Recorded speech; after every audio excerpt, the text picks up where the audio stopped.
วัสดีค่ะวันนี้เอาบรรยากาศบนเขามาฝากเพื่อนๆนะคะเอาบรรยากาศบนเขามาฝากเพื่อนๆค่ะวันนี้วันหยุดจ้าวันนี้วันหยุดนะคะพาเดินเขาค่ะพาเดินเขาค่ะเห็นไหมคะบรรยากาศรอบๆบนเขาค่ะ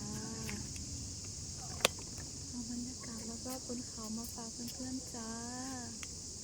เห็นไหมคะบรรยากาศนะคะบรรยากาศบนเขาจ้า